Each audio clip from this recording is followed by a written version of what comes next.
Assalamualaikum warahmatullahi wabarakatuh. Bertemu lagi dengan Bu Heni pada mata pelajaran ke-NU-an untuk anak-anak kelas 4 MINU Bennat Kudus.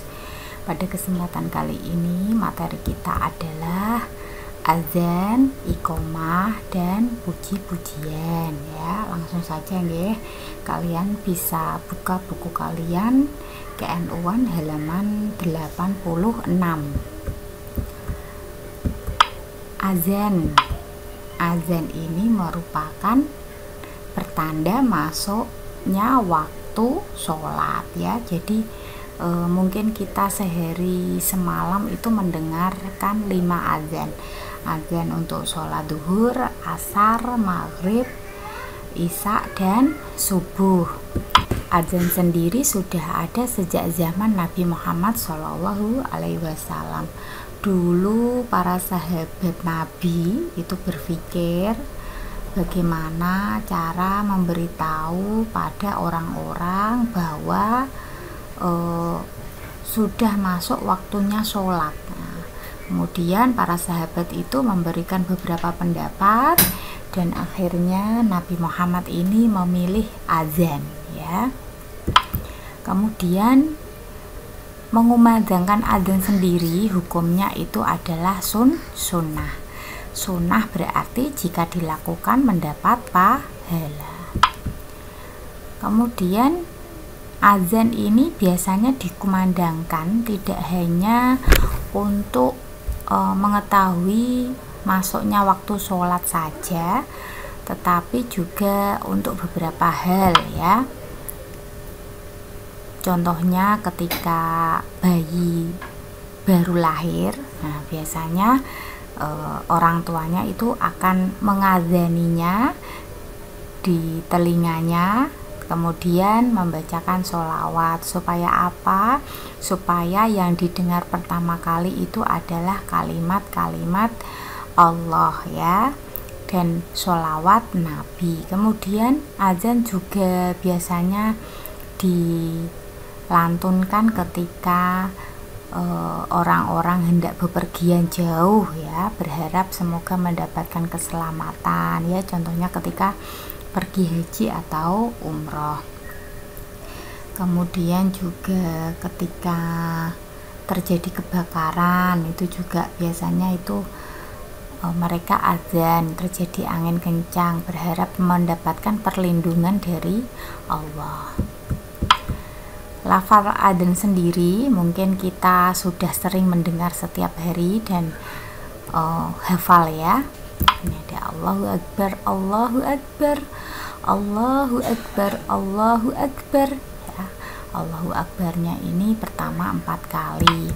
Kemudian asyhadu alla ilaha illallah, asyhadu alla ilaha illallah ya, wa asyhadu anna muhammadar rasulullah, hayya 'alas shalah, hayya 'alas shalah, hayya 'alal falah, hayya 'alal falah, Allahu Akbar, Allahu Akbar, la ilaha illallah. Ini adalah lafal adzan yang setiap hari kita dengarkan ya.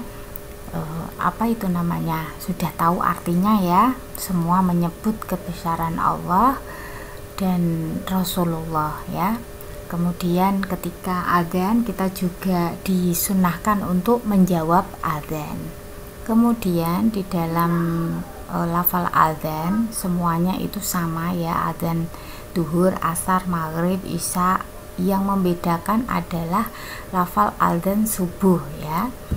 Setelah kalimat hayya 'alal falah, hayya 'alal falah itu ditambahi dengan kalimat as-sholatu khairum minan naum, as-sholatu khairum minan naum ya. Sholat lebih baik daripada tidur. Kemudian keutamaan adzan sekarang. Tentu saja orang yang melakukan atau mengumandangkan adzan ini mendapatkan pahala yang besar. Bahkan Nabi Muhammad ini pernah menyebutkan bahwa seandainya orang-orang ini mengetahui pahalanya azan, maka mereka ini akan berebut untuk mengumandangkan azan. Karena kalau kita lihat arti dari apa itu azan, apa itu isi azan itu adalah memuji Allah ya. Kemudian keutamaan azan yang lain adalah keutamaan mengumandangkan azan yang lain adalah kelak di hari kiamat benda-benda yang mendengar azan akan bersaksi tentang kebaikan orang yang berazan itu sendiri ya. Kemudian orang yang azan ini kelak akan mendapatkan ampunan. Syarat sah azan. Jadi azan ini ada syarat sahnya. Yang pertama itu seorang muslim. Muslim berarti laki-laki. Yang selanjutnya adalah tamyiz. Tamyiz itu bisa membedakan yang baik dan yang buruk. Kemudian yang keempat adalah tertib. Tertib berarti ini berurutan dalam menyebutkan kalimat-kalimat azan. Kemudian selanjutnya adalah berturut-turut ya. Jadi dari azan awal sampai akhir itu tidak ada pemisah, tidak istirahat. Kemudian tidak meneruskan azan orang lain, dan azan ini harus dengan suara yang keras. Jadi suara yang keras yang jelas sehingga orang-orang ini mengetahui bahwa sudah masuk waktunya sholat. Makanya sekarang di masjid-masjid itu diberikan suara pengeras suara. Selanjutnya adalah iqomah. Iqomah itu apa? Iqomah adalah lafal yang dikumandangkan untuk menandai bahwasanya sholat berjamaah akan segera dimulai. Nah, ini ada kelonggaran. Jika sholat berjamaah diikuti oleh laki-laki, maka yang iqomah itu harus jamaah laki-laki. Tapi jika semua jamaahnya itu perempuan, maka yang iqomah boleh perempuan. Lafal iqomah bagaimana? Lafal iqomah hampir sama dengan adzan ya, tetapi hanya sekali-sekali. Kalau adzan tadi takbirnya dari awal itu 4 kali, kalau iqomah hanya 2 kali. Allahu Akbar, Allahu Akbar, asyhadu alla ilaha illallah. Kalau adzan asyhadu alla ilaha illallahnya 2 kali, kalau iqomah hanya 1 kali ya. Kemudian hayya 'alas shalah, hayya 'alal falah, qad qamadis shalah, qad qamadis shalah. Ini yang membedakan iqomah dengan adzan. Adzan tidak ada ini ya, kalau iqomah ada qad qamadis shalah. Allahu Akbar, Allahu Akbar, la ilaha illallah. Ini adalah lafal dari iqomah. Kemudian sekarang puji-pujian. Apa itu puji-pujian? Puji-pujian itu adalah bacaan yang dilantunkan sesaat setelah azan di musola atau di masjid atau di musola ya. Kalau kalian memperhatikan, biasanya kalau setelah azan itu ada yang namanya puji-pujian. Puji-pujian itu biasanya berisi zikir ya, sholawat atau syair puitis yang bernuansa keagamaan, yang mengandung doa dan mengajak kepada kebaikan. Tujuannya apa? Untuk apa itu namanya, berdoa, mengajak kebaikan. Orang yang mendengarkan itu akan berubah menjadi lebih baik gitu, sambil menunggu para jamaah datang ya. Jadi kalau habis adzan itu tidak langsung berjamaah, tapi biasanya ada jedanya. Lah jeda itu digunakan untuk puji-pujian. Puji-pujian sendiri sebenarnya itu merupakan kebiasaan baik yang diwariskan oleh para kiai dan wali songo terdahulu ya, di lingkungan pesantren, untuk apa itu namanya, mengajak umat muslim melaksanakan sholat berjamaah di masjid atau di mushola.